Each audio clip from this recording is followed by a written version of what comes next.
Bab 21, bagaimana mungkin kakak laki-laki itu mendapat nomor 1? Penerjemah, Skyfaro Editor, Skyfaro.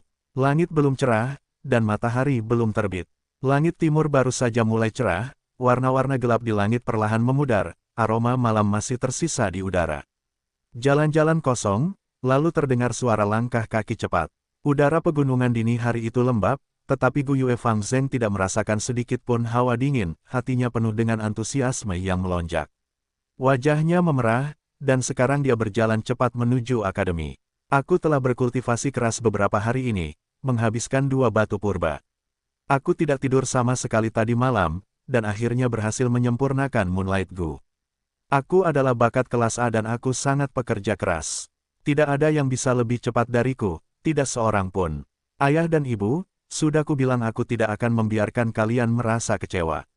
Ketika dia memikirkan saat di mana dia memberitahu bibi dan pamannya tentang kabar baik sebelumnya, mereka mengungkapkan kebahagiaan dan kelegaan, membuat Fang Zheng merasakan gelombang kegembiraan dan kebanggaan. Tunggu saja, kalian semua dari klan yang memandang rendahku, dan kakak laki-laki.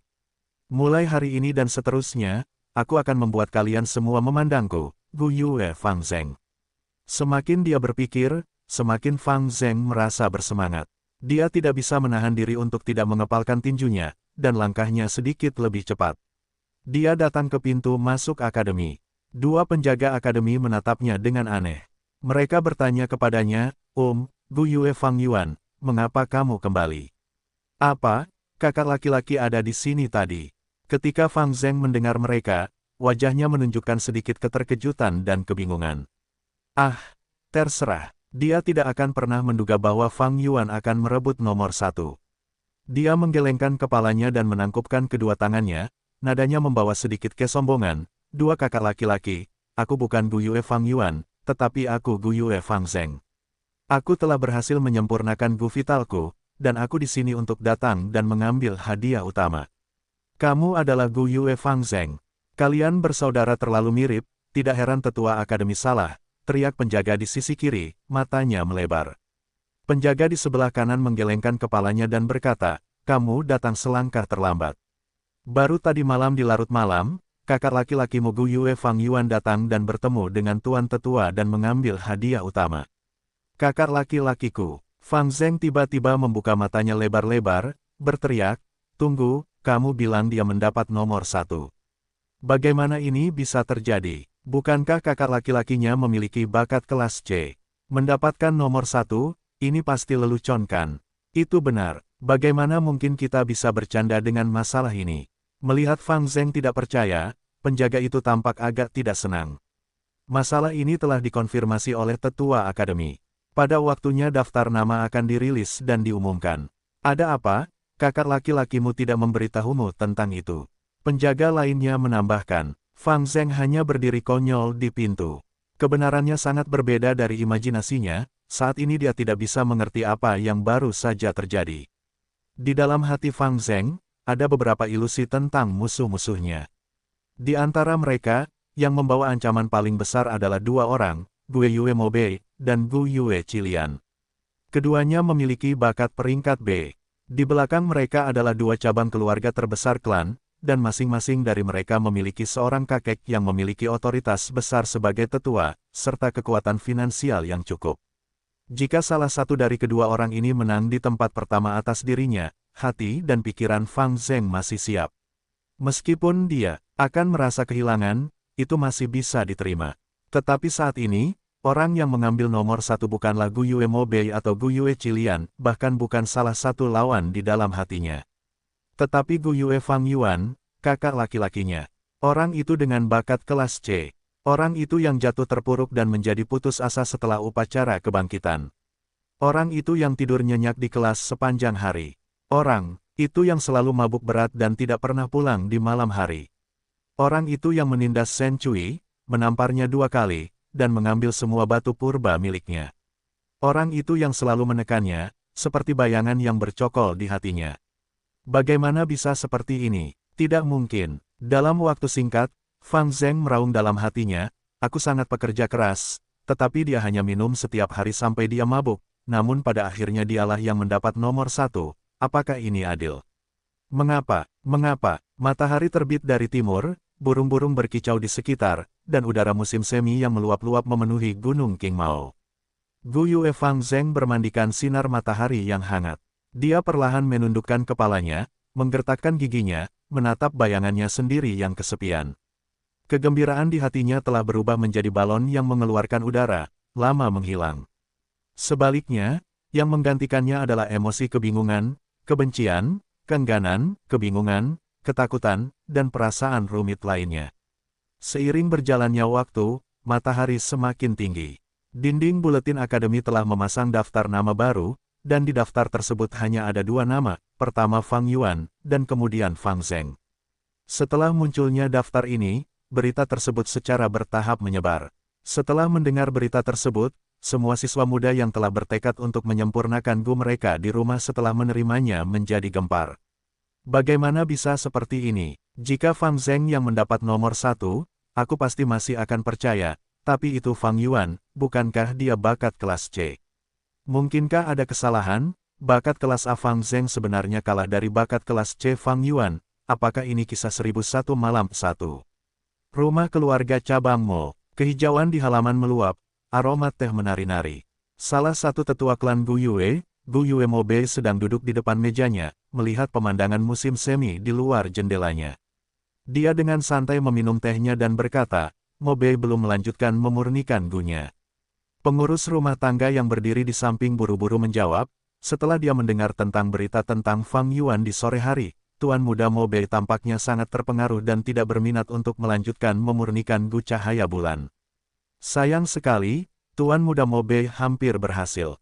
Sebenarnya, jika Fang Zheng mendapat nomor 1, itu masih bisa diabaikan, tetapi itu pasti bakat kelas C Fang Yuan. Jadi Tuan Muda Mo Bei kehilangan minatnya, itu tidak dapat dihindari.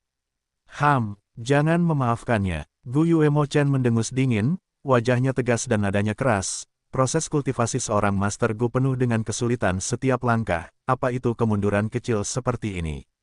Fang Yuan itu hanya kelas C, jadi untuk bisa mendapatkan nomor 1 itu mungkin karena keberuntungan. Gu Cahaya Bulan yang dia pilih pasti memiliki kemauan yang lemah, jadi itulah bagaimana dia bisa merebut puncak. Jika Mo Bei tidak dapat melihat melalui ini dan membiarkan kemunduran kecil seperti itu menimpanya, lalu bagaimana dia bisa bertanggung jawab atas cabang keluarga Mo kita di masa depan, bagaimana dia bisa bersaing dengan cabang keluarga Qi. Tidak seorang pun diizinkan untuk menasihatinya, biarkan dia memikirkannya sendiri. Ya, Tuan, pengurus rumah tangga tidak berani membantah. Hampir pada saat yang sama, di rumah cabang keluarga Qi, Gu Yue Fang Yuan, tetua klan Gu Yue Qilian menghela napas panjang, alisnya berkerut saat dia berpikir, melambaikan tangannya. Seseorang, tolong panggil Tuan Muda Qi Chen. Dalam sekejap, Gu Yue Qi Chen berjalan ke ruangan dengan ekspresi bingung, berlutut dengan hormat, cucu Anda memberi salam kepada kakeknya. Sepertinya Anda sudah tahu tentang berita itu, Gu Yue Qilian menatap satu-satunya cucu langsungnya, nadanya lembut. Dia perlahan berkata, aku memanggilmu untuk mencegahmu terpengaruh oleh masalah ini. Anda lihat, ketika memurnikan Gu Vital, pertama-tama orang melihat bakatnya, kedua pada cacing Gu. Bakat Fang Yuan hanya kelas C, tetapi kali ini ia mampu meraih peringkat pertama. Ini berarti bahwa Gu yang dipilihnya dibandingkan dengan semua Gu Cahaya Bulan yang dimiliki rekan-rekanmu memiliki kemauan yang jauh lebih lemah. Ini sepenuhnya karena keberuntungan. Jadi cucuku, jangan berkecil hati, ini bukan apa-apa. Ia hanya memiliki bakat kelas C, meskipun ia sama sepertimu, tetapi persediaan sumber dayanya tidak sebaik milikmu. Jalannya menuju kemajuan juga akan lebih sulit daripada milikmu, percayalah pada kakekmu, kau akan segera melampauinya. Karena itu, kau harus menyingkirkan masalah sepele ini. Fang Yuan tidak akan menjadi lawanmu, dan tidak layak menjadi musuhmu. Musuhmu yang sebenarnya adalah bakat kelas A Fang Zheng dan Mo Bei dari keluargamu. Apakah kau mengerti? Ya, terima kasih atas saranmu, kakek. Aku mengerti. Aku akan pergi sekarang dan terus menyempurnakan Guku. Gu Yue Qi Chen telah kehilangan ekspresi sedih di wajahnya, menggantinya dengan kemauan yang bersemangat untuk bertarung. Penatua Gu Yue Qilian menganggukkan kepalanya, puas. Senyum ramah muncul di wajahnya dan dia berkata, cucu yang baik. Meskipun bakatmu hanya kelas C, tetapi kamu dapat yakin bahwa kakek akan sepenuhnya mendukungmu. Nanti, aku akan keluar dan menggunakan aura cacing Gu tingkat 3 untuk menekan keinginan Gu cahaya bulanmu dan membantumu menyempurnakan Gu ini. 1 Tian Fang Yetan di sini disebutkan tentang kisah 1001 malam bab 22, pedang bulan yang menari. Penerjemah, Sky Pharaoh Editor, Sky Pharaoh. Langit biru dan cerah, tampak murni seolah-olah telah dicuci bersih. Matahari bersinar keemasan, gumpalan awan putih melayang pergi, dan sekelompok burung beo merak berwarna-warni berkicau saat mereka terbang di bawah langit biru, membentuk formasi anak panah di bawah awan saat mereka membubung tinggi. Varian burung beo berwarna-warni ini hanya akan muncul dalam kelompok besar selama musim semi. Tubuh mereka dipenuhi bulu-bulu berwarna pelangi, tubuh mereka seukuran elang. Burung-burung itu memiliki paruh burung beo, sementara ekor mereka seperti ekor merak yang panjang dan berkibar. Sudah 10 hari sejak Fang Yuan berhasil memperoleh nomor 1 dalam ujian untuk menyempurnakan Gu yang vital. Angin musim semi bertiup di atas seluruh rumput hijau gunung, sementara bunga-bunga liar bermekaran dengan penuh semangat, dan lebah serta kupu-kupu menari-nari bersama. Kehidupan melonjak di sekitar, itu adalah keindahan musim semi yang luar biasa. Napas musim semi begitu kuat sehingga dinding bambu tinggi yang mengelilingi tempat latihan tidak dapat menahannya. Lapangan latihan ini menempati 3 mu, 1. Tanahnya datar, dilapisi dengan lapisan grafit abu-abu tebal dan lebar. Keempat sisinya ditanami bambu tombak hijau, tiang-tiang hijau ini ditempatkan berdekatan berdampingan, lurus dan tinggi, membentuk lingkaran dinding hijau yang tinggi. Sementara di bawah sudut-sudut dinding juga terdapat batu, rumpun-rumput hijau muncul dari banyak area. Di antara bambu-bambu itu juga terdapat beberapa mawar liar, menyembul dari luar, beberapa bahkan memanjat dinding. 57 remaja muda, berusia 15 tahun berdiri di tengah lapangan latihan saat ini, membentuk setengah lingkaran di sekitar tetua akademi yang berada di tengah, memusatkan perhatian mereka padanya. Ini adalah pelajaran untuk mengajarkan para siswa tentang cara menggunakan Gu cahaya bulan. Gu cahaya bulan adalah Gu simbolis klan Gu Yue kami, seperti Gu kekuatan beruang dari rumah Xiong 2, dan Gu aliran dari rumah Bai 3. Bahasa Indonesia, mayoritas dari kalian di lapangan telah memilih Moonlight Gu sebagai Gu vital kalian, jadi kalian semua harus memperhatikan dengan saksama. Segera aku akan menunjukkan secara pribadi cara menggunakan Moonlight Gu untuk menyerang. Siswa yang Gu vitalnya bukan Moonlight Gu juga harus berkonsentrasi padaku, karena metode serangan jarak jauh klasik ini juga dapat digunakan pada Gu lainnya, spektrum metode yang dapat digunakan sangat luas. Petik 2. Saat dia berbicara, tetua akademi mengulurkan tangan kanannya, kelima jarinya terbuka lebar. Dia menurunkan telapak tangannya sehingga para remaja muda itu bisa melihat bagian tengahnya. Pertama-tama, kalian menggunakan pikiran kalian untuk memobilisasi Moonlight Gu, menggerakkannya ke bagian tengah telapak tangan kalian. Mengikuti suaranya, tanda bulan sabit yang mewakili Moonlight Gu bergerak ke bawah lengan tetua itu dan ke telapak tangannya. Lalu, kau gerakkan esensi purba di lubangmu, tuangkan ke dalam Moonlight Gu. Seutas esensi purba berwarna putih keperakan menyembur keluar dari tubuh tetua itu, begitu halusnya hingga hampir mustahil untuk dilihat. Ia memasuki Moonlight Gu di telapak tangannya. Tetua akademi itu berada di alam peringkat 3, dan hanya Master Gu peringkat 3 yang dapat menghasilkan esensi purba berwarna putih keperakan. Esensi purba Master Gu peringkat 1 umumnya dikenal sebagai esensi purba tembaga hijau, sementara Master Gu peringkat 2 memiliki esensi purba besi merah. Ketika mereka mencapai peringkat 3, esensi itu menjadi esensi purba perak putih. Begitu esensi itu menyerap seutas esensi purba perak putih, tanda berbentuk bulan sabit di tangan tetua itu langsung bersinar semakin terang. Meskipun siang hari, tanda itu tetap memancarkan cahaya biru pucat yang cemerlang. Itu mengagumkan, betapa indahnya. Anak-anak muda itu tidak dapat menahan diri untuk tidak memuji dengan terkejut dan takjub ketika mereka melihatnya.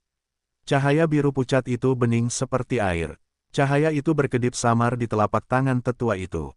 Sekilas, tangan tetua akademi itu tampak seperti sedang menyendok segenggam cahaya bulan. Tetua akademi itu tersenyum kecil. Sekarang perhatikan baik-baik, langkah terakhir sama seperti yang akan kulakukan, meluncurkannya. Saat dia mengatakan ini, kelima jarinya yang terbuka lebar perlahan-lahan mengatup, lalu dia mengangkat lengannya ke atas dan perlahan menggerakkannya ke depan, lengannya lurus. Akhirnya dia melambaikan telapak tangannya dengan ringan dalam gerakan memotong. Seluruh gerakan itu mantap dan kuat. Swoosh! Para siswa muda itu bisa mendengar suara gesekan ringan di samping telinga mereka. Mengikuti gerakan tetua akademi, cahaya biru pucat seperti air yang terkondensasi di telapak tangannya terlempar keluar seperti itu. Cahaya itu berubah menjadi bilah bulan kecil di udara. Bilah bulan biru samar itu hanya seukuran tangan yang terbuka lebar, bentuknya seperti bulan sabit di langit malam. Itu membuat garis lurus di udara sebelum mengenai boneka rumput 10 meter jauhnya. Suara robekan terdengar, dan leher boneka rumput yang tebalnya sekitar 30 cm itu terpotong bersih oleh bilah bulan itu. Tubuh boneka itu bergoyang-goyang, kepalanya yang besar tiba-tiba jatuh ke lantai. Setelah memotong boneka rumput menjadi dua, Moonblade segera tampak lebih redup. Namun, ia terus terbang. Sekitar 6 meter di udara sebelum bulan sabit itu mulai memudar secara bertahap, akhirnya menghilang di udara. Melihat leher boneka rumput itu lagi, orang bisa melihat bahwa area yang dipotong sangat datar, seolah-olah dipotong oleh sabit paling tajam. Anak-anak muda itu semua terkejut saat melihat ini, mata mereka terbuka lebar. Beberapa dari mereka bahkan menyentuh leher mereka sendiri tanpa sadar, tercengang oleh kekuatan serangan Moonblade. Setelah hening sejenak, suara seruan pun terdengar. Para remaja itu menatap boneka rumput dengan mata berbinar, beberapa dari mereka menatap telapak tangan tetua itu. Beberapa dari mereka menatap teman-teman sebayanya, berbicara dan berbisik dengan penuh semangat. Hanya Fang Yuan yang berdiri tersembunyi di antara kerumunan dengan ekspresi dingin, perawakannya tenang. Dalam kehidupan sebelumnya, Fang Yuan telah berkultivasi hingga tingkat 6, dan dia telah menciptakan sekte setan sayap darah di Kerajaan Tengah. Dia mengajar puluhan ribu orang, dan terkenal sebagai pemimpin besar faksi setan, ketenarannya termasyhur. Tetua akademi itu hanyalah seorang Master Gu tingkat 3. Trik kecil ini hanyalah permainan anak-anak baginya, itu tidak akan menimbulkan riak emosi di hati Fang Yuan. Kalian semua yang telah menyempurnakan Gu Cahaya Bulan, keluarlah. Masing-masing dari kalian akan mengambil boneka rumput dan mengikuti cara yang baru saja kulakukan, membuang bilah bulan, berlatih menyerang. Begitu tetua akademi selesai, sekitar 30 siswa keluar. Dalam kelompok ini, seluruh klan memiliki 100 remaja muda yang bergabung dalam upacara kebangkitan. Mereka yang memiliki bakat kultivasi berjumlah sekitar 57. Di antara para siswa ini, mereka yang telah memilih Moonlight Gu berjumlah sekitar 35. Setelah melalui beberapa hari kerja keras ini, mereka semua telah menyempurnakan Moonlight Gu. Mereka yang tersisa semuanya adalah bakat kelas D. Bukan karena mereka tidak ingin menyempurnakan Moonlight Gu, tetapi karena ketidakmampuan bakat mereka, jadi mereka hanya bisa mundur setelah mengetahui kesulitannya. Bagi para pemuda klan Gu Yue, Moonlight Gu bukanlah cacing Gu biasa, tetapi simbol kejayaan klan. Dengan sangat cepat, 35 dari mereka berdiri berbaris. Masing-masing dari mereka menghadap ke depan, berdiri 10 meter dari boneka rumput di seberangnya. Fang Yuan berdiri di tengah barisan, tetapi dia tidak menarik perhatian apapun. Latihan dimulai. Semua siswa mengulurkan tangan kanan mereka, membiarkan Moonlight Gu bergerak ke jantung telapak tangan mereka. Satu persatu tanda bulan sabit biru mulai mengeluarkan cahaya biru air saat esensi purba tembaga hijau dituangkan. Tetapi ketika mereka menggambar potongan vertikal dengan telapak tangan mereka, hanya 7 atau 8 bulan sabit yang terbang keluar. Di antara bulan sabit ini, beberapa dari mereka hanya muncul sesaat sebelum menghilang. Beberapa terbang keluar sejauh 2 hingga 3 meter sebelum hancur menjadi cahaya biru dengan ledakan. Beberapa terbang lebih jauh, tetapi arahnya sangat keluar jalur, terbang langsung ke langit. Semua remaja muda mengerutkan kening. Ketika mereka melihat demonstrasi tetua sebelumnya, itu tampak cukup mudah. Tetapi ketika mereka mulai berlatih sendiri, mereka menyadari keterampilan yang dibutuhkan dalam tindakan ini. Untuk melempar Moonblade dan mengenai boneka rumput, itu benar-benar tidak sesederhana itu. Sang tetua tersenyum tipis saat menyaksikan. Ia melihat pemandangan ini setiap tahun, dan tidak terkejut.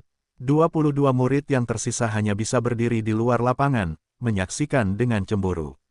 Setelah berlatih selama 5 menit, para pemuda itu perlahan-lahan mampu menghasilkan Moonblade. Untuk sementara waktu di tempat latihan, Moonblade berwarna biru pucat beterbangan kemana-mana. Beberapa Moonblade memudar di tengah jalan, beberapa tidak beruntung menabrak yang lain. Beberapa terbang keluar dari lapangan latihan, berputar-putar. Mereka yang mampu mengenai boneka rumput hanya sedikit. Tentu saja ini semua karena keberuntungan belaka.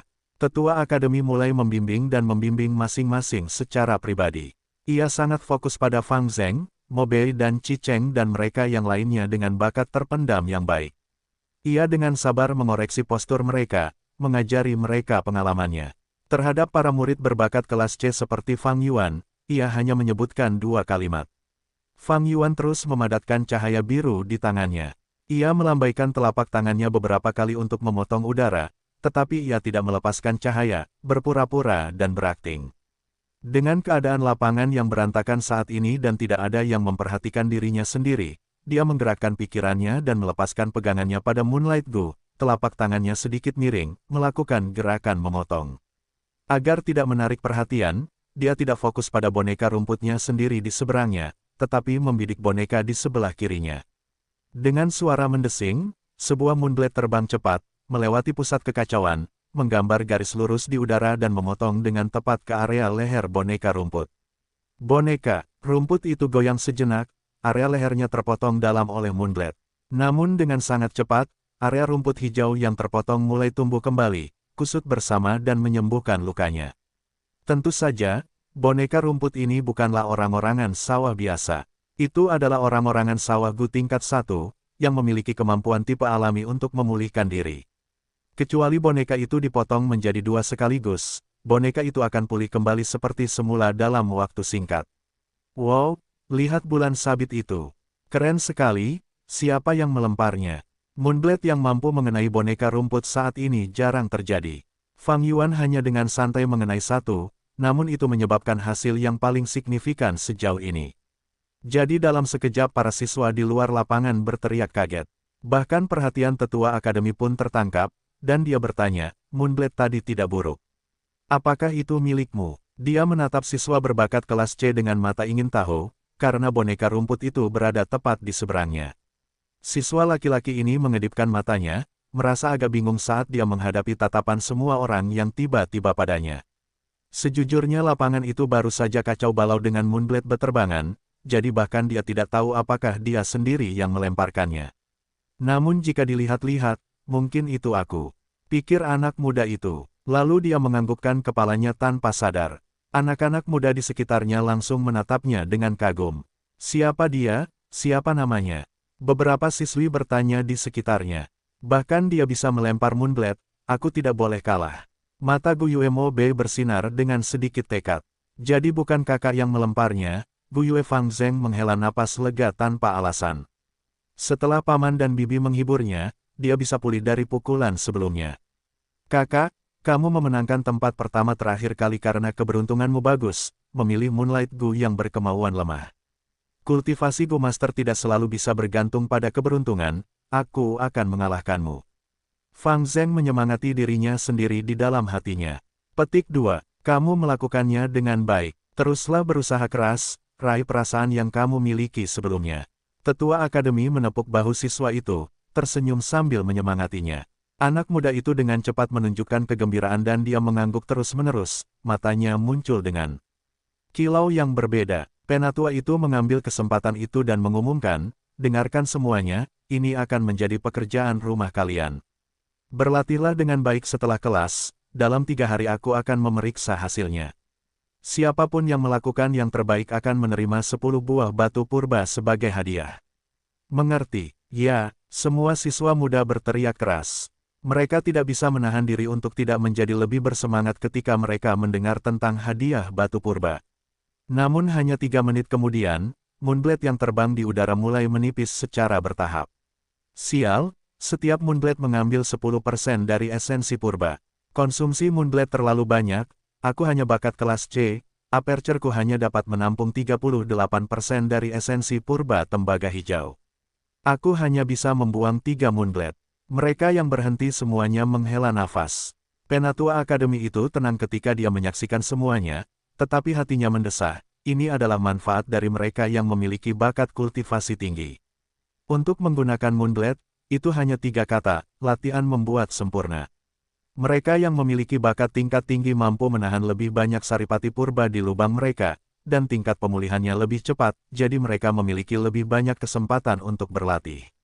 Mereka yang memiliki bakat yang lebih buruk juga dapat menggunakan batu purba untuk menebusnya, memperkuat jumlah latihan. Tetapi mereka yang memiliki bakat tingkat rendah dan tidak memiliki batu purba, meskipun mereka memiliki pikiran untuk berlatih, mereka akan tetap tidak berdaya. Proses kultivasi Master Gu sangat kejam. Aku sebaiknya mengurus saja para siswa dengan bakat tingkat tinggi itu. 1. Mumu, pengukuran Tiongkok kuno. 1 mu adalah 666,2/3 meter persegi. 2. Siong Jia rumah Siong. Siong adalah kata untuk beruang. 3. Bai Jia rumah Bai. Bai adalah kata untuk putih, seperti dalam warna putih bab 23, membesarkan Gu seperti membesarkan seorang wanita simpanan. Penerjemah, Sky Pharaoh Editor, Sky Pharaoh. Matahari telah terbenam. Cahaya matahari terbenam masih menyala di langit. Pegunungan yang jauh di kejauhan tertutup lapisan abu-abu tebal, yang berangsur-angsur berubah menjadi hitam. Di akademi, kelas seharian telah berakhir. Para siswa keluar dari akademi dalam kelompok 2 dan 3 orang. Saya sangat senang hari ini, saya belajar banyak hal. Terutama bagaimana saya belajar cara menggunakan Moonlight Gu. Cara Moonblade terbang di udara terlihat sangat keren.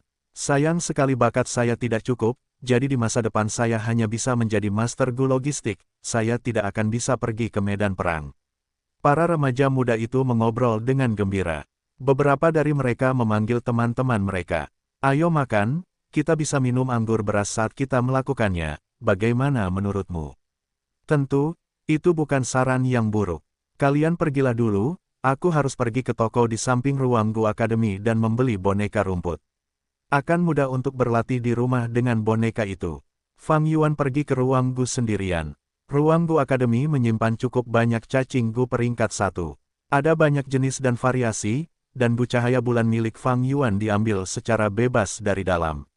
Sesekali para siswa akan memiliki kesempatan gratis untuk mengambil cacing Gu.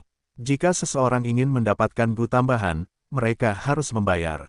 Dalam waktu yang singkat ini, Fang Yuan tidak ingin memurnikan Gu lainnya. Dia berjalan ke gedung di samping ruang Gu, itu adalah sebuah toko kecil. Di dalam toko itu ada 7 siswa, masing-masing dari mereka sedang bernegosiasi di konter dengan pemilik toko untuk membeli boneka rumput. Itu kamu, Junior, Gu Master peringkat 1 yang bertanggung jawab atas toko itu berusia 20-an. Ketika dia melihat Fang Yuan, dia secara otomatis menyapanya sambil menawar dengan pelanggannya. Fang Yuan terkejut, mengetahui bahwa Gu Master ini adalah Jiang Ya. Itu adalah Gu Master muda yang telah memberi pelajaran kepada para pemburu di penginapan. Ah, itu kamu senior. Fang Yuan menganggukkan kepalanya, wajahnya tanpa ekspresi.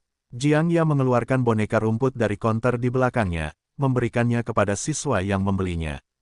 Pada saat yang sama dia melemparkan senyum ramah kepada Fang Yuan dan bertanya, apakah saudara junior datang ke sini untuk membeli boneka rumput juga?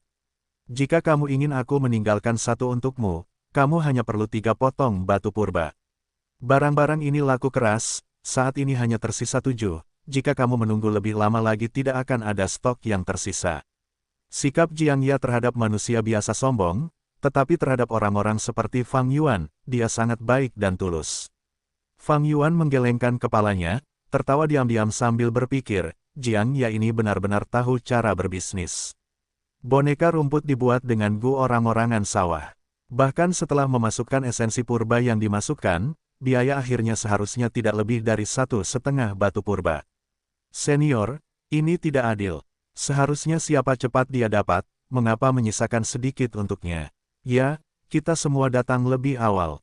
Jika kamu ingin berbisnis, kamu harus tahu aturannya. 3 potong akan menjadi 3 potong, ini batu purba, berikan aku boneka rumput. Anak-anak muda di toko itu semua khawatir ketika mereka mendengar bahwa toko itu hanya memiliki 7 boneka tersisa. Mereka berhenti mencoba bernegosiasi, dan mengeluarkan batu mereka untuk membelinya. Dengan sangat cepat, 7 remaja yang puas berjalan keluar. Apakah juniorku ingin membeli boneka rumput? Jiang Ya tertawa sambil bertanya, sepertinya sudah terjual habis, tetapi sebenarnya masih ada boneka ke-8 yang disimpan di bawah peti. Jika junior tidak membelinya sekarang, kamu akan kehilangan kesempatan. Fang Yuan tidak tertarik dengan boneka rumput itu. Dia menggelengkan kepalanya dan mengeluarkan sepotong batu purba, menaruhnya di atas meja.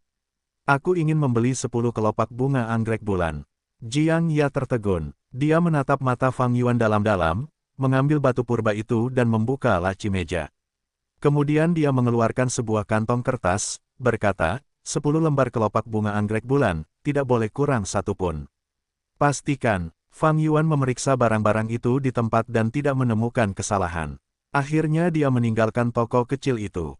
Gu harus diberi makan. Seorang Master Gu memurnikan Gu, menggunakan Gu, dan pada saat yang sama perlu membesarkan Gu. Memurnikan Gu itu sulit, ada risiko serangan balik. Menggunakan Gu itu tidak mudah, seseorang perlu banyak berlatih. Pengetahuan tentang membesarkan Gu bahkan lebih luas dan mendalam, karena ada semua jenis cacing Gu dan makanannya sangat aneh.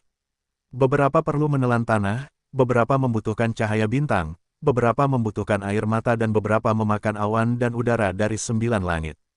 Ambil saja 3 Gu milik Fang Yuan saat ini sebagai contoh, Gu cahaya bulan membutuhkan kelopak bunga anggrek bulan, 2 kali makan sehari. 1 kali makan di pagi dan malam hari, dan 2 lembar kelopak bunga setiap kali makan. Sementara itu, cacing likor perlu minum anggur. Sebotol anggur bambu hijau dapat mendukungnya selama 4 hari. Sedangkan untuk jangkrik musim semi musim gugur, ia bahkan lebih aneh karena ia minum langsung dari sungai waktu, menjaga vitalitasnya. Sungai waktu mendukung aliran dunia ini. Ia tidak jauh di langit tetapi sangat dekat, mengalir di sisi setiap orang. Setiap gerakan yang dilakukan oleh setiap makhluk hidup membutuhkan dorongan waktu. Waktu bagaikan air, yang mengalir, meluncur cepat ke depan. Sungai waktu tidak terlihat dan tidak berwarna, sementara pada kenyataannya semua makhluk hidup sebenarnya bertahan hidup dan hidup di perairan sungai waktu. Setelah membeli sekantong kelopak anggrek bulan, Fang Yuan pergi ke penginapan untuk membeli anggur bambu hijau. Cacing minuman keras juga bisa minum anggur keruh atau anggur beras untuk hidup. Namun dengan anggur kelas 2 seperti ini jumlah yang perlu diminumnya akan meningkat, dan ia akan membutuhkan banyak toples setiap hari. Setelah menghitung, Fang Yuan memutuskan akan lebih baik untuk membeli anggur bambu hijau segera. Tidak hanya akan lebih berharga daripada membeli anggur kelas 2, itu juga tidak akan menimbulkan kecurigaan. Tuan muda, Anda datang. Para pekerja di penginapan sudah mengenal Fang Yuan. Fang Yuan menyerahkan 3 potong batu purba kepadanya secara langsung, berkata dengan mudah, berikan aku sebotol anggur bambu hijau dan buatkan aku beberapa hidangan enak. Anda tidak perlu memberi saya kembalian, taruh saja di sini dulu. Pada akhir bulan ketika jumlahnya mencapai 1 batu, Anda dapat mengurangi tagihan saya dengan itu. Meskipun Fang Yuan tidak lagi tinggal di penginapan sekarang sejak ia pindah ke asrama akademi, ia akan selalu makan di sini ketika ia membeli anggur. Baiklah, Tuan muda silakan duduk, hidangan akan segera dikirim. Pekerja itu menggema, menuntun Fang Yuan ke tempat duduknya. Ia mengambil kain di atas bahunya dan dengan lembut menyeka meja sebelum pergi. Memang seperti yang dikatakan pekerja itu, hidangan disajikan dengan sangat cepat. Fang Yuan makan dan menghitung pada saat yang sama dalam benaknya, sepotong batu purba dapat membelikan saya 10 potong kelopak bunga. Gu cahaya bulan mengonsumsi 4 potong setiap hari. Sebotol anggur bambu hijau berharga 2 potong batu, dan itu dapat mendukung cacing likor selama 4 hari. Dengan kata lain, hanya untuk membesarkan dan memberi makan 2 gu ini, saya perlu menghabiskan hampir 1 batu setiap hari. Kelihatannya tidak banyak, tetapi kenyataannya ini sangat mahal. Biaya hidup bulanan untuk keluarga Fana yang terdiri dari 3 orang hanya menghabiskan 1 potong batu purba. Dari awal penyempurnaan Gu hingga hari ini, 16 hari telah berlalu. Hanya untuk membesarkan Gu saja Fang Yuan telah menghabiskan 14,5 batu purba. Aku telah memperoleh harta karun anggur bunga, mengambil tas batu purba Fang Zheng dan juga mendapat hadiah tempat pertama. Aset batu purbaku pernah mencapai 44 keping dan setengah. Namun pada hari-hari awal penyempurnaan Gu aku menyia-nyiakan 6 keping dan setengah, kemudian aku menggunakan 14 keping dan setengah untuk memberi makan Gu ini. Biaya hidupku menghabiskan setengah keping, dan hari ini aku mungkin hanya memiliki 20 keping. Fang Yuan mengeluarkan kantong uangnya. Dia membukanya dan melihat ke dalam. Kantong itu berisi potongan-potongan batu purba. Setiap batu berwarna putih keabu-abuan, bentuknya elipsoid dan volumenya sama, ukurannya mirip dengan telur bebek. Setelah menghitung, dia menemukan bahwa dia hanya memiliki 20 batu yang tersisa. Dengan kata lain, jika ini terus berlanjut, Fang Yuan hanya akan mampu bertahan selama setengah bulan dengan batu-batu yang tersisa. Dia tidak seperti teman-temannya, mereka memiliki saudara dan teman untuk membantu mereka, terutama untuk kasus siswa seperti Gu Yue Mo Bei dan Gu Yue Chi Cheng yang membawa banyak batu purba. Fang Yuan hanya bisa memikirkan caranya sendiri. Paman dan bibi telah memotong biaya hidupku, tetapi setiap akhir pekan Akademi Klan akan memberikan 3 batu purba sebagai subsidi untuk setiap siswa. Sepertinya aku harus pamer dalam penilaian Moonblade dalam 3 hari dan mengambil hadiah 10 batu purba itu. Fang Yuan mengunyah makanan di mulutnya sambil merenung. Usianya saat ini baru saja mencapai usia di mana tubuh sedang tumbuh. Tanpa disadarinya semua nasi dan lauk pauk telah masuk ke perutnya. Sambil mengambil kendi anggur bambu hijau yang tersegel, Fang Yuan mengangkat kakinya dan mulai berjalan, meninggalkan penginapan. Tuan muda, Tuan muda. Pekerja penginapan mengejarnya dari belakang dan berkata, hanya ingin memberitahu Tuan muda sesuatu, tetapi dalam waktu kurang dari sebulan perusahaan dagang akan tiba di desa. Menurut kebiasaan, mereka akan selalu membeli anggur bambu hijau di toko kami. Tuan muda menyukai anggur bambu hijau kami dan selalu membeli beberapa kendi setiap minggu, jadi pemilik penginapan memerintahkan saya untuk memberitahu Tuan muda tentang masalah ini. Anggur bambu hijau di toko kami persediaannya terbatas, jadi setelah kami menjualnya ke perusahaan dagang, saya khawatir kami akan memiliki sangat sedikit. Benarkah? Ketika Fang Yuan mendengar berita itu, dia sedikit mengernyit. Untuk mengenal seseorang dan membedakan percakapan, Fang Yuan memiliki pengalaman 500 tahun. Pekerja toko dan Master Gu muda Jiang Ya berbicara dengan makna yang sama, namun Fang Yuan secara alami dapat membedakan antara kata-kata licik Jiang Ya dan kata-kata jujur pekerja toko. Masalah ini sedikit merepotkan. Fang Yuan perlu memberi makan cacing likor dan dia membutuhkan sejumlah besar anggur bambu hijau dalam jangka panjang. Jika penginapan ini kehabisan stok maka dia harus menggunakan sejumlah besar anggur kelas 2 untuk memberi makan cacing likor. Tidak mungkin baginya untuk minum beberapa toples sehari. Setelah beberapa saat orang-orang akan curiga. Setelah memikirkannya, Fang Yuan mengeluarkan 10 potong batu purba dan berkata, kalau begitu aku akan membeli 5 toples lagi. Aku akan memintamu untuk membawanya untukku dan mengikutiku untuk menaruhnya di asrama akademi. Baiklah, Tuan muda. Pekerja itu segera menerima batu purba itu. Kelopak bunga anggrek bulan hanya bisa bertahan selama 5 hari tanpa cara penyimpanan khusus, jadi Fang Yuan hanya akan membeli 1 kantong setiap kali.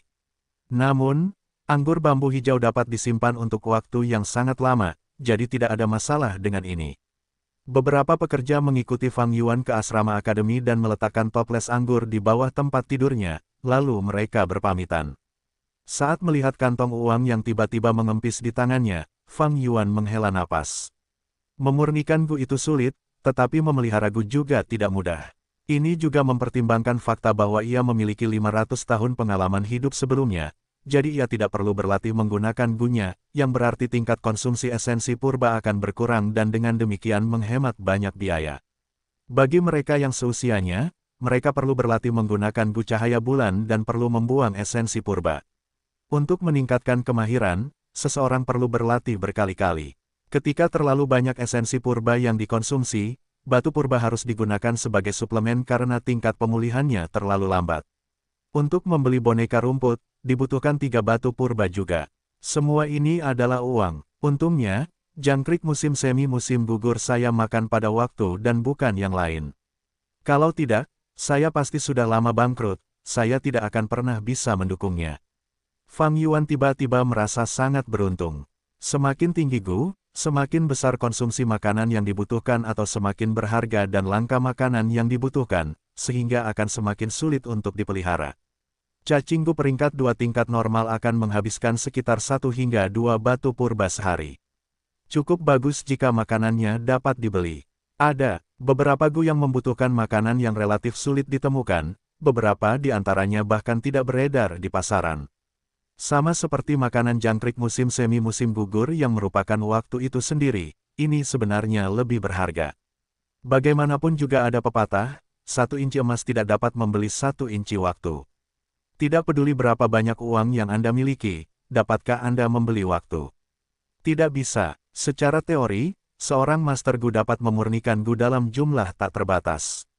Selama kamu bisa memurnikannya, 10, 100, atau 1000 cacing adalah mungkin. Kamu dapat memurnikan Gu sebanyak yang kamu inginkan. Namun pada kenyataannya, seorang Master Gu biasanya hanya memiliki 4-5 Gu. Mengapa? Alasan terbesarnya adalah karena sulit untuk membelinya. Semakin tinggi tingkat cacing, semakin mahal biaya untuk memberi makan dan membesarkannya. Hal itu seringkali membuat Master Gu terlalu banyak kesulitan untuk diatasi, membuat mereka terus-menerus pusing karenanya. Alasan lainnya adalah, tidak dapat digunakan. Untuk menggunakan Moonlight Gu untuk melancarkan satu serangan Moonblade, seseorang harus menggunakan 10% dari Primeval Essence. Gu Master dengan bakat tingkat AC dapat kehabisan Primeval Essence di aperture mereka setelah melancarkan 3 hingga 4 serangan. Untuk memelihara begitu banyak Gu, bukankah akan sia-sia jika seseorang tidak dapat menggunakannya? Jadi dalam kultivasi Gu Master ada pepatah yang beredar, membesarkan Gu seperti membesarkan seorang simpanan. Untuk memelihara simpanan, Anda perlu membeli makanan, pakaian, rumah, del. Itu sangat mahal dan semakin banyak yang Anda miliki, semakin mahal harganya, pria normal tidak mampu membelinya. Bahkan jika Anda memelihara begitu banyak, energi pria terbatas, dia tidak dapat menggunakan semuanya. Apakah Anda akan memelihara mereka hanya untuk melihatnya? Ketika pangkat Gu Master meningkat, begitu pula standar makanan cacing Gu.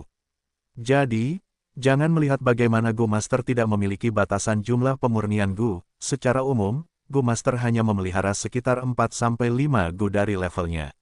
Jika jumlah Gu dinaikkan lebih tinggi, Master Gu akan bangkrut. Bab 24, Master Gu pertarungan jarak dekat. Penerjemah, Skyfaro Editor, Skyfaro. 3 hari kemudian, menundukkan tubuh untuk menghindar, itulah teknik biasa menahan diri dari pukulan yang melayang. Saat musuh datang dan menyerang, cepat jongkok dan pada saat yang sama lakukan serangan balik, pukul selangkangan dan perutnya. Jangan takut dengan pukulan yang berayun. Biasanya mereka yang datang dan mulai mengayunkan tinju mereka pada saat pertama adalah orang-orang yang tidak punya otak dan impulsif serta gegabah. Di lapangan seni bela diri, instruktur seni bela diri, satu akademi berbicara sambil melakukan aksi untuk memperagakan.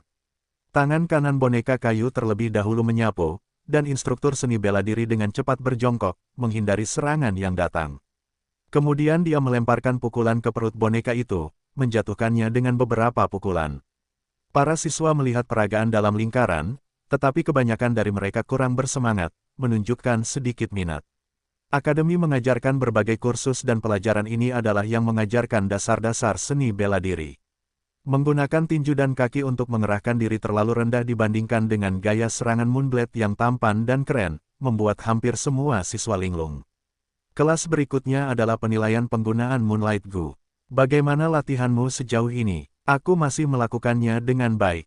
Aku bisa menggunakan 3 Moonblade, tetapi hanya beberapa yang benar-benar mengenai sasaran. Biasanya aku menggunakan 2 bilah pada boneka rumput. Itu sama sepertiku. Aku secara khusus membeli boneka rumput hanya untuk berlatih untuk ini dalam beberapa hari ini. Para remaja muda itu berbisik satu sama lain, pikiran mereka sudah lama hilang dari pelajaran. Mereka semua khawatir tentang penilaian di kelas berikutnya.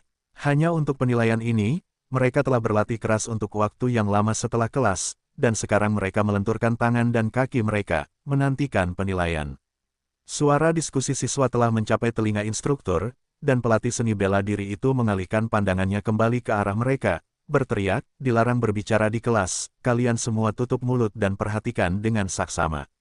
Dia adalah seorang Master Gu tingkat 2, tubuhnya agak berotot. Tubuh bagian atasnya telanjang dan kuat, kulitnya yang kecoklatan dipenuhi dengan banyak bekas luka di atasnya. Dengan teriakan keras dia menunjukkan sikap mengancam, menekan semua siswa di lapangan. Keheningan menyelimuti lapangan seni bela diri. Fondasi seni bela diri adalah yang paling penting di antara hal-hal penting. Terutama pada tahap awal kultivasi seorang Master Gu, itu lebih penting daripada apapun. Kalian semua sebaiknya memusatkan perhatian kalian padaku. Setelah selesai memarahi, instruktur bela diri memanggil boneka kayu lainnya. Boneka kayu kuning muda ini tingginya 2 meter, kakinya yang besar mengeluarkan suara nyaring saat menginjak lantai keramik berwarna biru. Boneka kayu itu merentangkan kedua lengannya dan berlari kikuk ke arah pelatih. Instruktur itu menghindari serangannya, lalu memeluk pinggangnya dengan kuat dan menggunakan kekuatannya untuk mendorongnya ke depan, menyebabkan boneka kayu yang besar dan tinggi itu jatuh ke tanah. Kemudian instruktur itu menunggangi pinggang boneka itu dan mengayunkan tinjunya dengan cepat ke kepala boneka itu. Boneka kayu itu melawan sejenak, lalu kepalanya hancur oleh pukulan-pukulan sang instruktur. Boneka itu lumpuh di tanah, tergeletak tak bergerak. Instruktur bela diri itu berdiri, napasnya tenang dan panjang seperti biasa. Dia menjelaskan kepada para siswa, saat menghadapi musuh yang besar dan tinggi dalam pertempuran jarak dekat, jangan takut.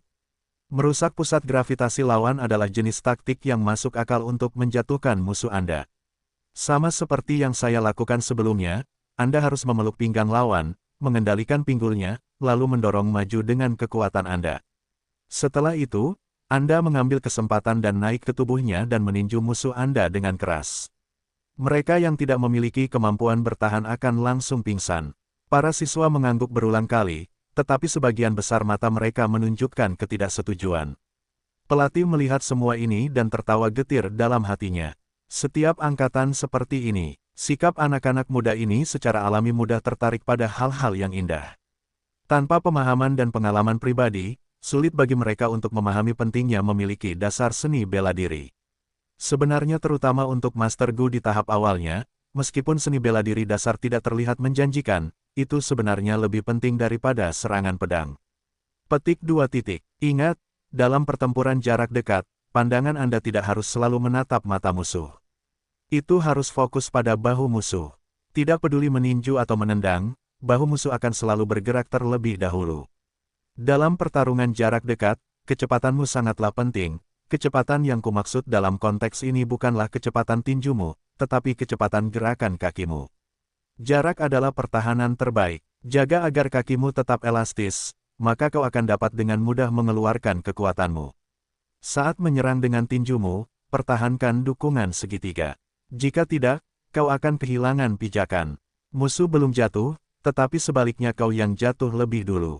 Sang instruktur dengan sabar menjelaskan sambil mendemonstrasikan. Ini semua adalah pengalaman berharga yang ia peroleh dari pengorbanan darah dan air mata, pengalaman yang terkumpul dari pertempuran panjang.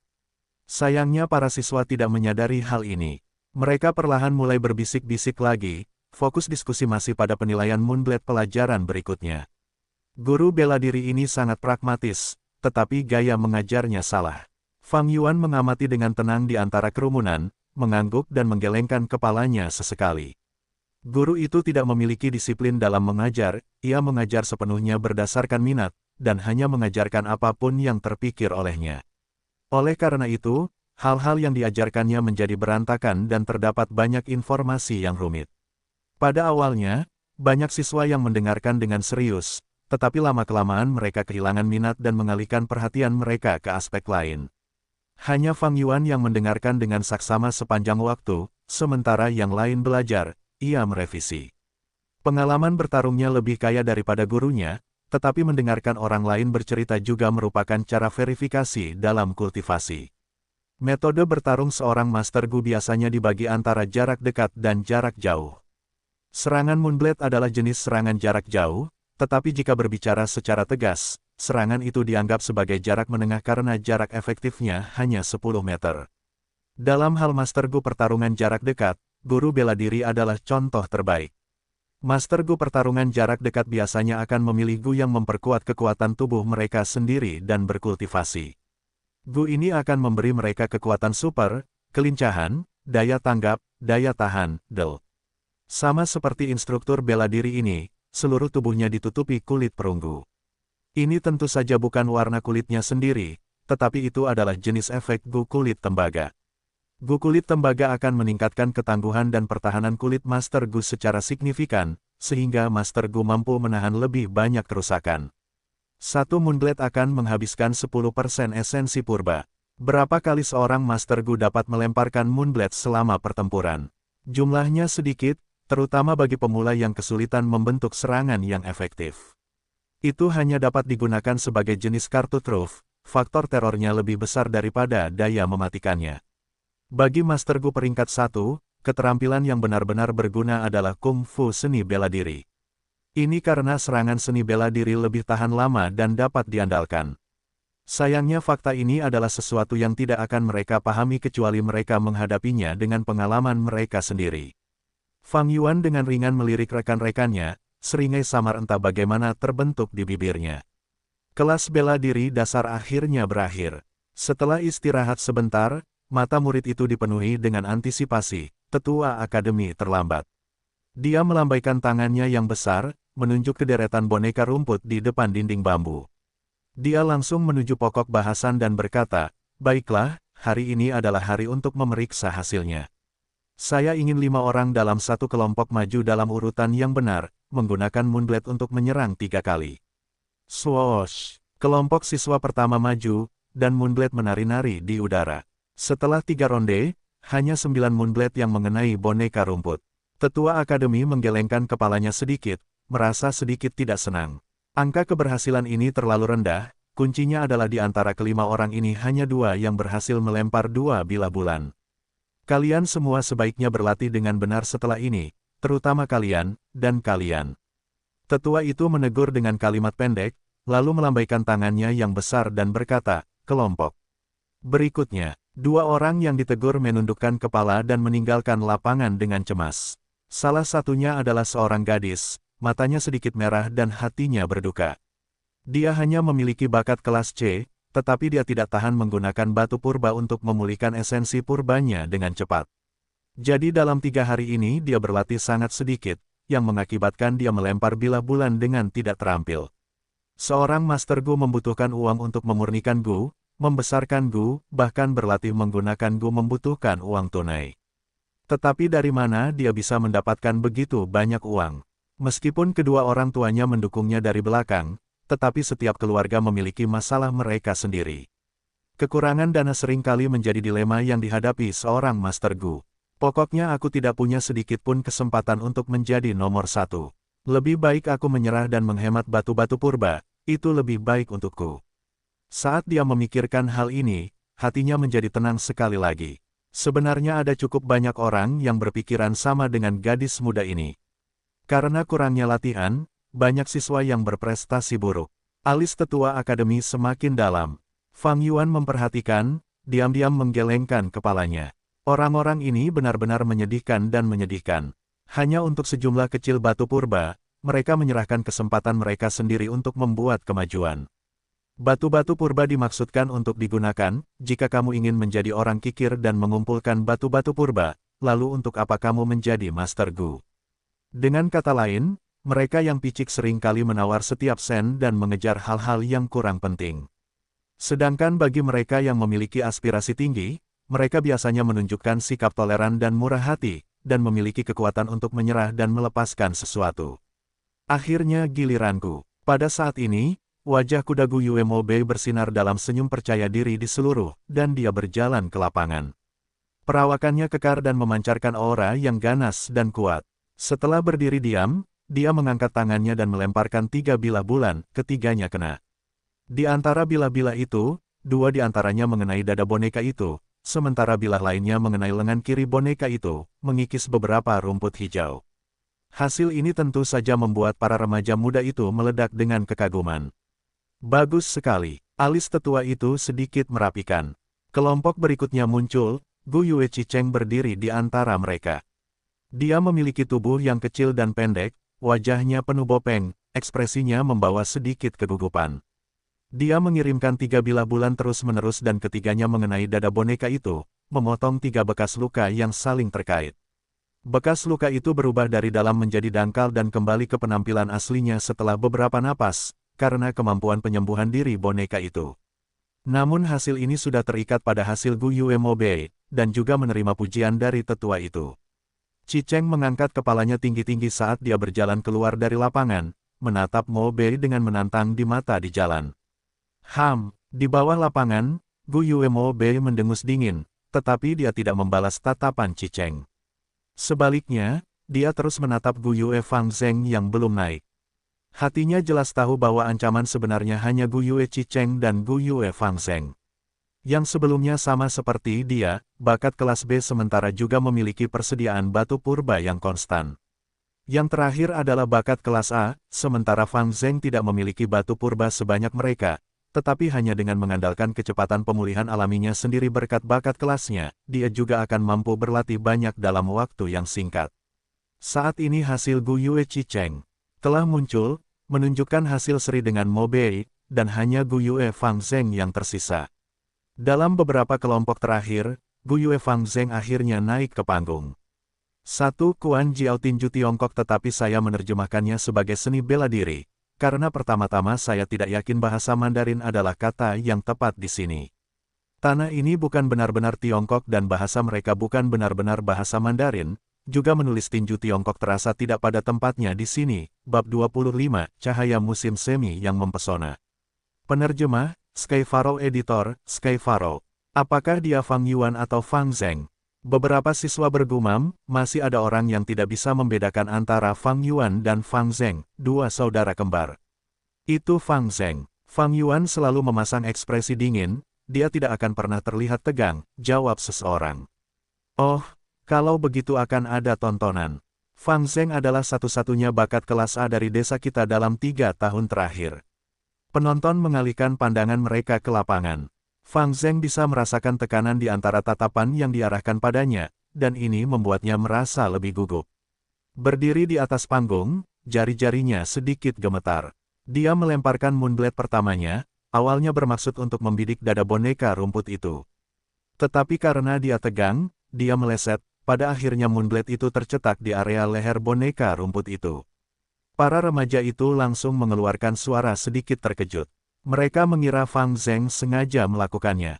Alih-alih mengincar titik termudah yaitu dada boneka, ia malah mengincar leher. Ini adalah pertunjukan kepercayaan diri yang besar terhadap keterampilan menyerangnya sendiri.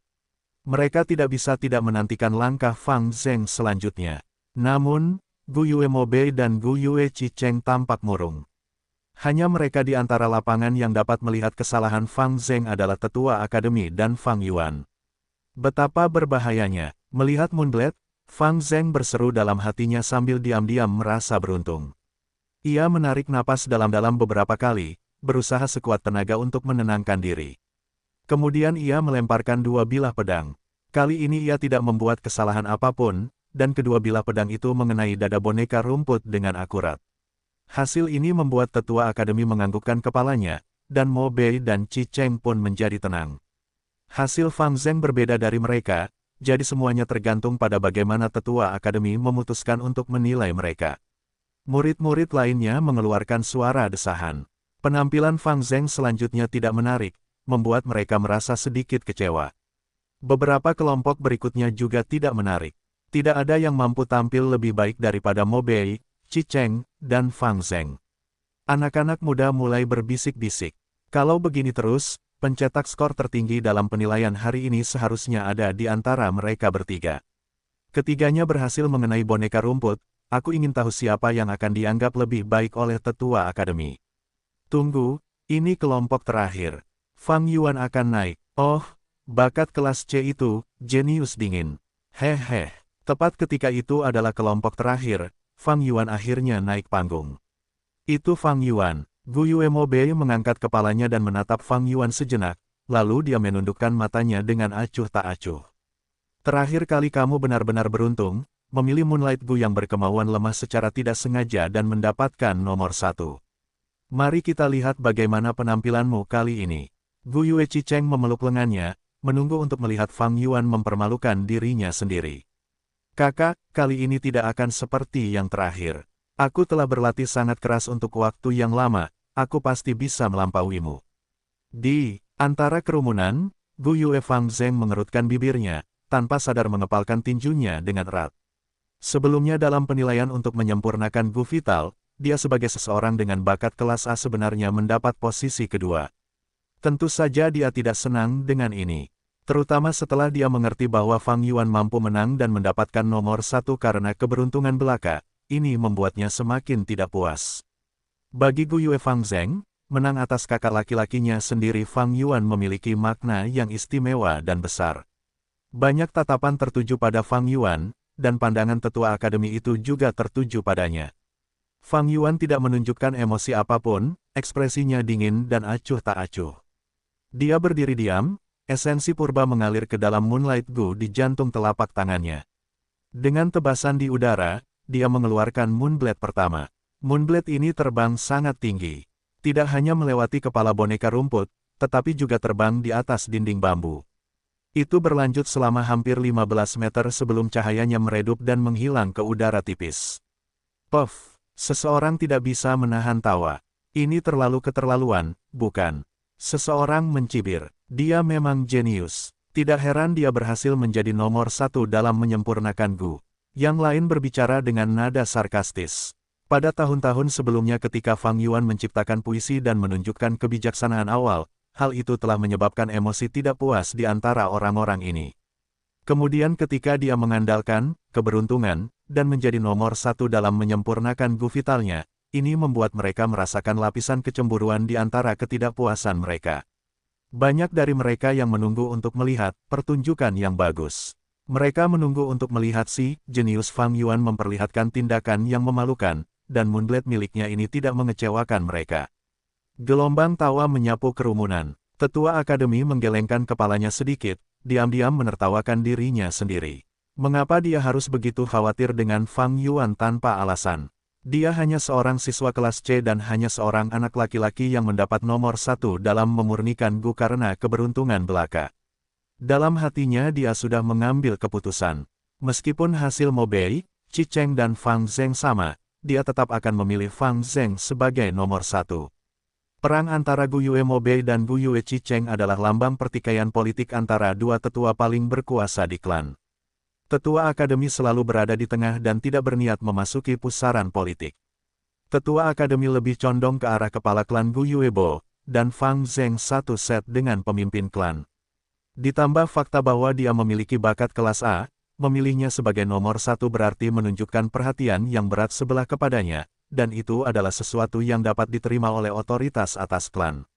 Angin musim semi yang hangat bertiup, aroma bunga melayang ke tempat latihan. Sinar matahari menyinari tubuh Fang Yuan, mengirimkan bayangan hitam kesepian ke tanah. Ekspresinya masih dingin saat dia diam-diam menatap boneka rumput 10 meter jauhnya. Pedang bulan di telapak tangannya memancarkan cahaya biru redup. Tentu saja, dia sengaja melempar pedang bulan pertama keluar jalur. Saat ini dia hanya memiliki dua kesempatan tersisa untuk bertindak. Dengan mempertimbangkan posisi tetua akademi, untuk memperoleh nomor satu, ia harus menciptakan hasil yang melampaui harapan semua orang dalam dua serangan berikutnya. Dengan hanya dua kesempatan tersisa untuk menyerang, itu mustahil. Kakak, akhirnya aku menang atasmu. Mata Gu Yue Fang Zheng tidak berkedip saat ia menatap Fang Yuan. Dari muda hingga tua, bayangan kehidupan yang dibawa kakaknya padanya akhirnya memudar. Perlahan pada saat ini, Fang Zheng bisa merasakan kemenangan begitu dekat. Kedua tangannya tanpa sadar terkepal erat, seluruh tubuhnya begitu penuh kegembiraan hingga ia sedikit gemetar.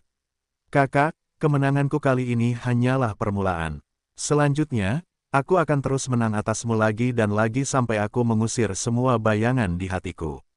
Aku akan membuktikan kepada klan, keunggulan seorang jenius berbakat kelas A. Fang Zheng berkata pada dirinya sendiri dalam hatinya. Tetapi tepat pada saat ini, Fang Yuan bertindak. Telapak tangan kanannya seperti pisau, membelah kehampaan. Dengan suara robekan yang tajam, cahaya biru berair yang diselimuti telapak tangannya terlempar keluar. Pedang itu terbang di udara, berubah menjadi bilah bulan biru melengkung, melesat ke arah boneka rumput. Dalam sedetik berikutnya telapak tangan kanan Fang Yuan kembali menyala dalam lapisan cahaya biru.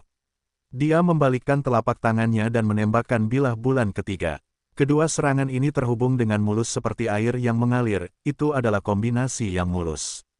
Kedua bilah bulan itu terbang keluar secara berurutan, jarak antara kedua bilah itu kurang dari setengah meter di udara.